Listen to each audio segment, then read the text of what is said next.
我哋公司係鱷魚世家，英文係 King of Crocodile。另外旗下嘅品牌係鱷魚媽 Crocodile Mum。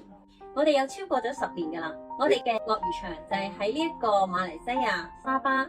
東馬一帶嘅。鱷魚咧就係鹹淡水交界嘅灣鱷。佢係鹹水嘅鱷魚，唔係淡水，同埋咧品種係灣鱷，藥用價值、療效最高，亦都係全世界最兇猛嘅鱷魚，所以佢嘅藥用價值係非常之高嘅。我哋會有鱷魚媽嘅肉骨茶啦、喇沙啦，仲有貝母陳皮檸檬糕啦，跟住同埋我哋嘅檳城嘅涼嘢餅啦。鱷魚媽呢一個品牌其實嘅誕生都好神奇嘅。我哋嘅企業文化係主力幫助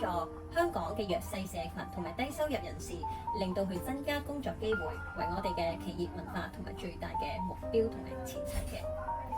咁好似鱷魚媽呢個品牌，去畫出嚟嘅都係我哋一啲好特別嘅人士去幫我哋去 create 出嚟，所以我哋公司所有嘅包裝設計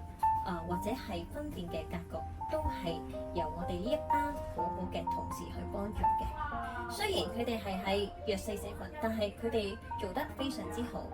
另外，我哋嘅企業文化係主力幫助原產地嘅貧窮嘅農民去收取佢哋最靚最好嘅食材，